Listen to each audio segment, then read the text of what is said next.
Mistakes happen to all of us from time to time, but when you're living in an undead world, you really can't afford to make bad choices. Welcome to WatchMojo.com, and today we'll be counting down the top 10 Walking Dead fails. Either you come back with me, or you stay here and you die with your friends. Those are your choices. Before we begin, we publish new videos every day, so be sure to subscribe for more great content. For this list, we're looking at some of the dumbest, most facepalm-worthy decisions ever made by characters on AMC's The Walking Dead. Though the showrunners have made their fair share of poor judgment calls, we're only interested in fails committed by characters themselves. And it goes without saying, but this list comes with a major spoiler warning. Hey, we're gonna get you out of here in one piece. Living piece. The living part is important. Number 10. Keeping a barn full of zombies.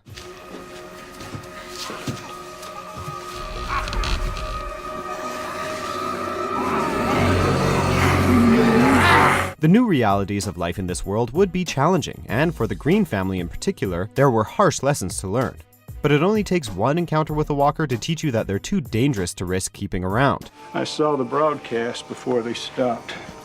Saw the irrational fear, the atrocities, like the incident at my well. Sure, Hershel's decision to secretly keep them in a barn was motivated by good intentions, and yes, for all he knew, a cure was just over the horizon. But none of that matters. He was risking actual lives in the hopes of a miracle. Thankfully, Shane dealt with them before catastrophe inevitably struck. Otherwise, this series might have ended much earlier.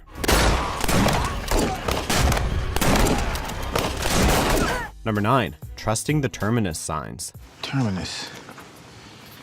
When we were out on the run to the veterinary college, we heard a message about this on the radio. Hope might be the only thing keeping people alive in the world of The Walking Dead, but when embraced too wholeheartedly, it can also spell demise. Yes, our various groups approached Terminus with caution after their home at the prison was destroyed and overrun, but considering what they had just survived, if they had an ounce of sense between them, they all would have avoided Terminus like the plague.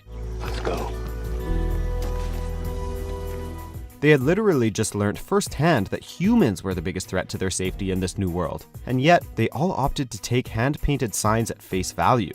Honestly, had they been eaten, it kinda would have served them right. And they raped, and they killed, and they laughed over weeks. Number 8. Beth's Last Stand. I knew you'd be back. After committing a significant amount of their time in Season 5 to finding Beth, our survivors finally managed to find the missing Green sister. And what does Beth choose to do with her newfound freedom? Why, she stabs her ex-captor in the shoulder, delivering a decidedly non-fatal wound which, unsurprisingly, causes the gun-wielding manipulative cop, Dawn, to promptly shoot Beth in the head. Yes, Dawn forcing Noah to stay was a blow to morale, but had she left with the group, Beth could have figured out how to liberate her friend as well. With this impulsive decision, she threw away the rescue and her life. No, hold your fire! Number 7. Saving Gregory. We have to leave now. How Gabriel has grown! This priest was introduced as a selfish coward who still somehow found it in him to criticize Rick's group.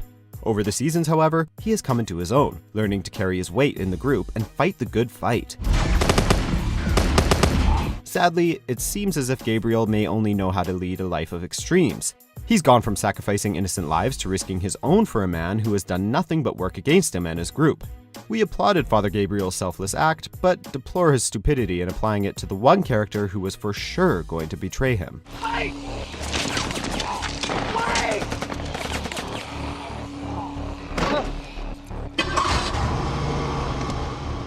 Number 6. Every time someone goes after Negan solo. What the hell are you doing? Go. It's not your time. For the sake of your continued group survival, stop lone wolfing it.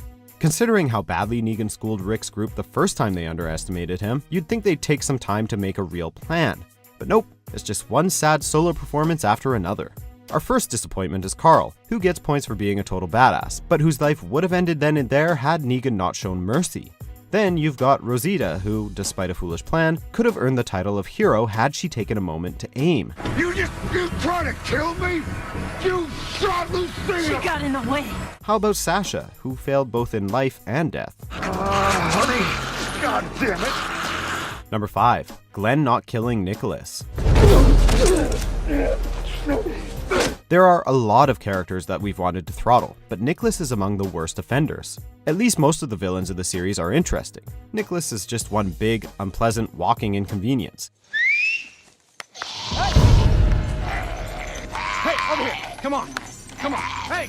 Come on! Come on! He first proves himself to be a liability and a dangerous coward, before evolving into a murderous traitor. After Nicholas's attempt to kill him in cold blood, Glenn should have ended him, and he almost does before pity gets the best of him. Though Nicholas quit his antagonistic ways, there was no curing him of the cowardly streak, and it nearly killed Glenn again. Thank you.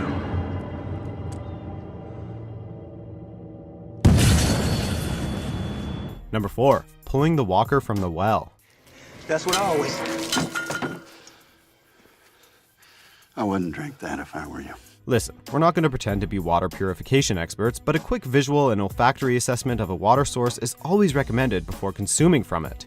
If the water is hazy or has an off odor, probably best to steer clear. If it's got a freaking bloated, reanimated corpse living in it, you definitely should not drink from it.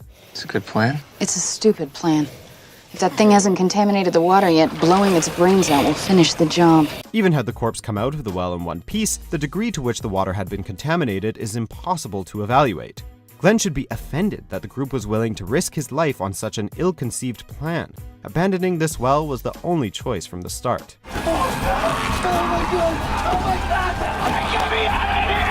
Number 3. Dealing with the scavengers. Twice. We take, we don't bother. Hey Rick, can you remind us of the stated philosophy of the scavengers according to their leader? Oh right, maximum self-interest. So, why would you trust this group of scavengers with the safety and future of your settlement? I want all the guns you managed to scrape up. To the surprise of no one but Rick, they take the guns from him and then double dip by talking to Negan to get twice the payout by betraying Alexandria. Thankfully, Rick always learns from his mistakes. Nope. He decides to go negotiate with them again, and sure enough, he gets imprisoned, nearly executed, and after striking a deal, abandoned.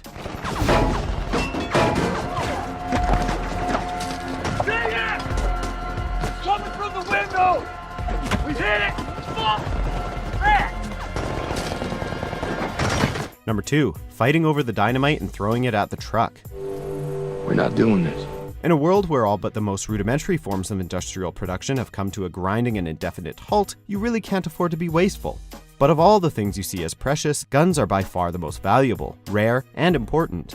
So, when Rick and Daryl manage to get their hands on a shipment of weapons intended for the sanctuary, you'd think they load up on them, rather than arguing and get into a fistfight. Hey, I'm not letting you do this.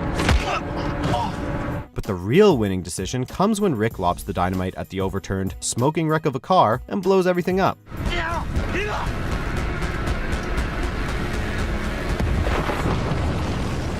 Before we unveil our top pick, here are a few honorable mentions.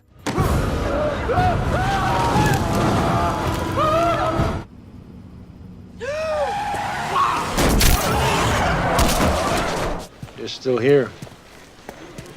Anything I can do? Number 1. Not shooting Negan when they had the chance. Y'all can live if you surrender. Of all the boneheaded decisions that have been made by Rick and his group, this is the one that haunts viewers. Negan is the problem, so kill Negan. When he steps out onto the balcony and you've got an entire army of gunmen ready to fire, open fire! Don't ask for surrender. Don't slowly start counting down from 10. 10, 9, 8, 7. Sure, Rick cut off the countdown early. If he'd told his troops to open fire when he gave the word, Negan would have been dead. But then again, when it comes to Negan, no one seems capable of thinking clearly. Daryl, we're looking at you too, pal.